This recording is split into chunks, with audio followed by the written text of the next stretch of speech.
Welcome to my YouTube channel Astha School Shivahar.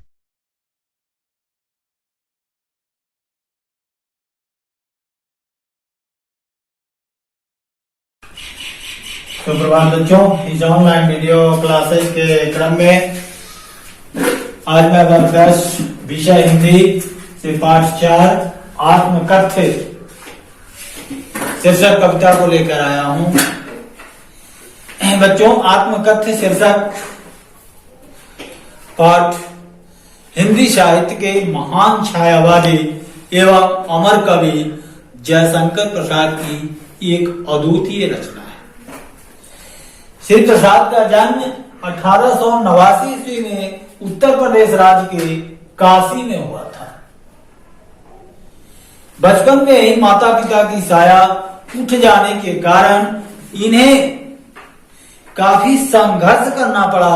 इनका जीवन काफी संघर्षमय रहा, जिसके परिणाम स्वरूप अल्प आयु में ही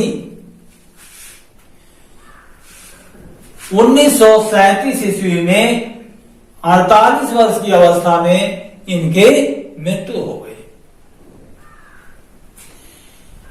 बच्चों, कहने का अर्थ है कि बचपन काफी संघर्षमय होने के कारण उस संघर्ष के बीच में भी राह निकालकर इन्होंने हिंदी साहित्य की अपार सेवा की। हिंदी साहित्य सदा इनकी ऋणी रहेगी, लेकिन अफसोस की बात यह रही कि अधिक दिनों तक वे हिंदी साहित्य की सेवा नहीं कर सके। बहुत कम दिनों में ही अपनी हिंदी साहित्य से अपनी उपलब्धि लेकर वे इस दुनिया को छोड़ चले। इनकी प्रमुख रचनाएं काव्य ग्रंथ में कानन, कुसुम, चित्राधार, झरना, आंसू, लहर, महाराणा का महत्व, कामायनी, नाटक, सज्जन, विशाख, प्रायश्चित, करुणालय, कल्याणी परिणय, राजश्री, अजात शत्रु, चंद्रगुप्त, स्कंदगुप्त, विक्रमादित्य, कामना, एक घुंट, उपन्यास, कंकाल, तितली, इरावती, कहानी संग्रह, आंधी, इंद्रजाल, छाया, निबंध, काव्य कला आदि है। प्रसाद की प्रतिभा बहुमुखी थी। बच्चों, कहने का अर्थ है कि श्री प्रसाद बहुमुखी प्रतिभा के धनी व्यक्ति थे। इनकी रचनाएं मौलिक व तीव्र अनुभूतियों से युक्त है। उन्होंने प्रकृति, श्रृंगार, रहस्यवाद, दर्शन, प्रेम आदि से उत्पन्न अनुभूतियों को अपने काव्यों में चित्रित करने का प्रयास किया है या चित्रित किया है। उनके द्वारा रचित यह आत्मकथ्य शीर्षक कविता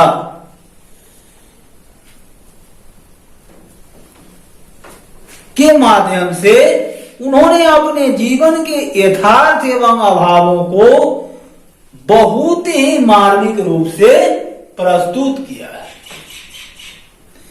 बच्चों, यथार्थ कहने का अर्थ है वास्तविकता, यानी उनके जीवन में जो वास्तविकता थी और इस वास्तविकता के साथ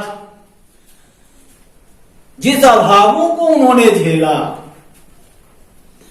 उसे इस कविता के माध्यम से प्रस्तुत किया।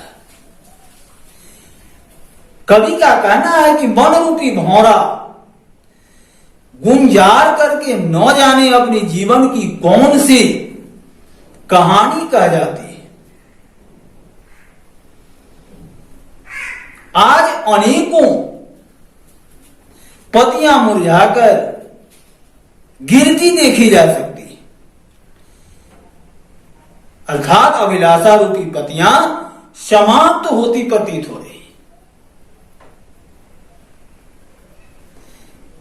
हमारी जीवन की जो इच्छा है वह समाप्त होती प्रतीत होती।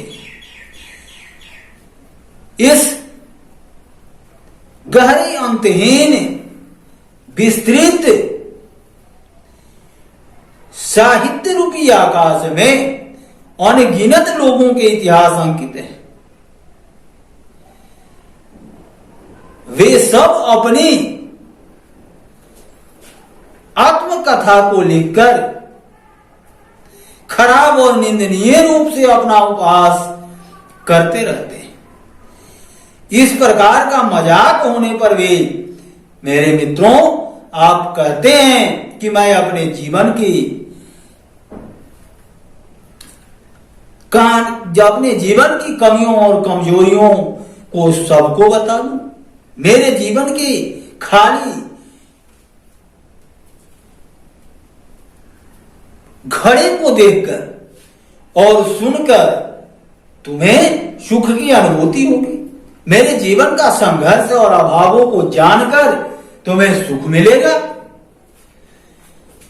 लेकिन ऐसा ना हो कि मेरी विडंबनाओं को सुनकर तुम स्वयं को जीवन के अभावों का दोषी समझने लगे और मेरे अभावों में आनंद लेकर अपनी कमियों को पूरा कर जो और अपने जीवन को सुखी बना। बच्चों, कवि के कहने का भाव है कि मेरे जीवन में जो अभाव रहा, उस जीवन के अभावों को दोषी समझकर और मेरे अभावों में आनंद लेकर अपनी कमियों को पूरा करके अपने जीवन को और सुखी बना।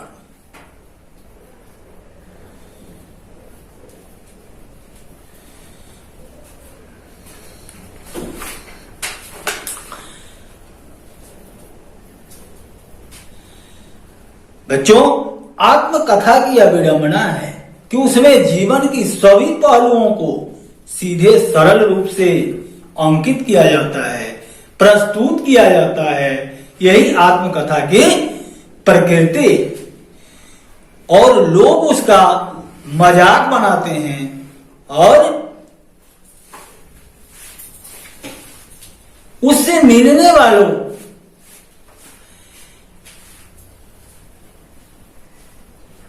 उससे मिलने वाले को या उसे पढ़ने वाले को जो उसमें अनुभूति होती है, उससे वह अपने जीवन के बारे में सीखने का प्रयास करता है।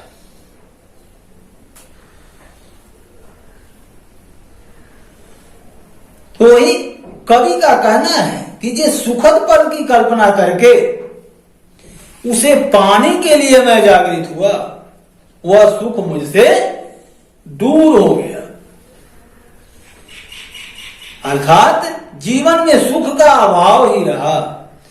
जीवन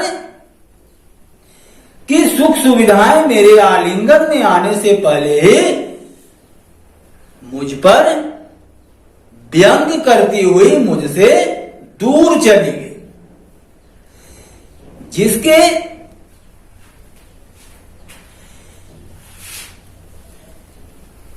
किसके लाल गालों की मदमस्त कर देने वाली सुगढ़ता की छाया में प्रेम से भरी सुबह उस मधुर माया में अपने सुहाग की लाली लेती थी। अर्थात कहने का अर्थ है कि जीवन के जो सुखद सपने थे, उनकी यादें जीवन के मार्ग में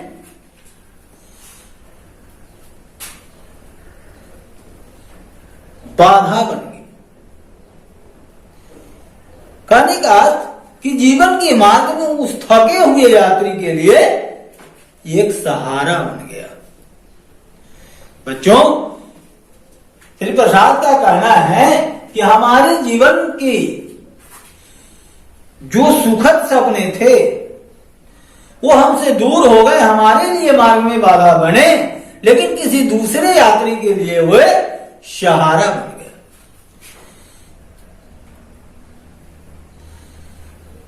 आप मेरी गुदरी की सिलाई को उखाड़कर उसके अंदर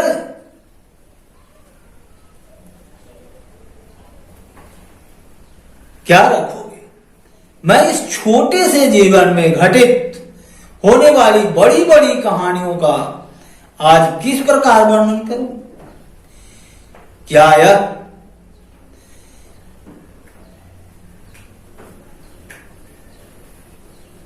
अपितु नहीं होगा कि मैं दूसरे के जीवन की घटनाएं सुनता रहूं? क्या यह मेरे लिए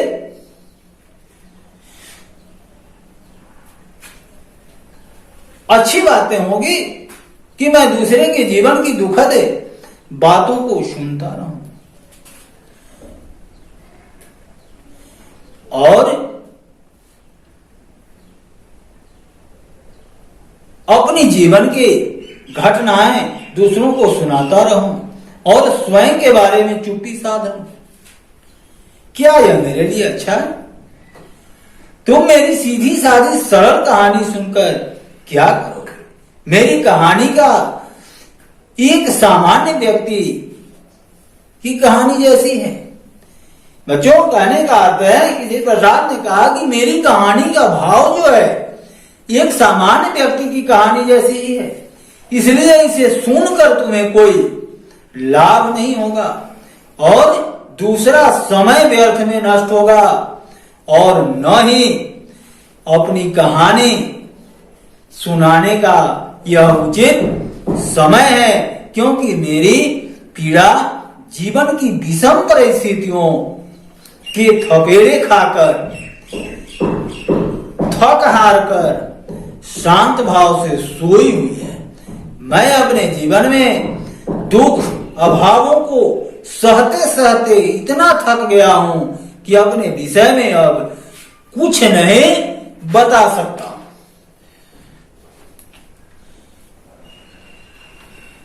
बच्चों, कहने का अर्थ है कि कोई भी व्यक्ति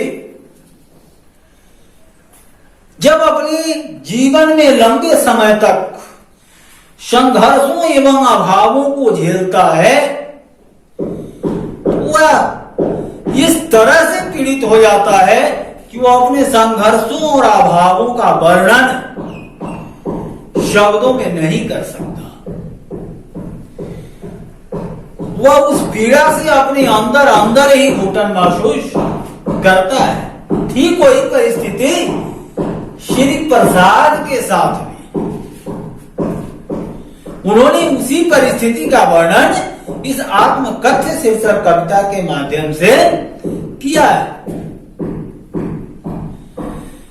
बच्चों, कहने का अर्थ है कि मानव का जीवन अभावों और संघर्षों से भरा हुआ होता है।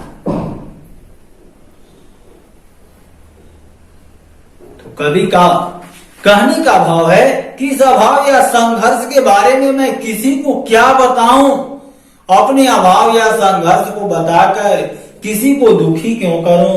अपनी पीड़ा को किसी के सामने रखकर उसे पीड़ित क्यों करूं? यह मेरे लिए अच्छा नहीं है और दूसरे की पीड़ा को भी सुनूं, यह भी मेरे लिए अच्छा नहीं है। इसलिए मैं अपनी जीवन और संघर्षों के अभावों में इस तरह भिन गया हूं, इस तरह से परिपक्व हो गया हूं कि मैं शब्दों में इसका बयान नहीं कर सकता, शब्दों में इसकी व्याख्या नहीं कर सकता। बच्चों, इस वीडियो के माध्यम से इस आत्मकथ्य शीर्षक कविता की भाव को आप समझेंगे और अच्छी तरह से समझने का प्रयास करेंगे। इसी के साथ मैं इस वीडियो को समाप्त करता हूं। धन्यवाद। Thanks for watching this video.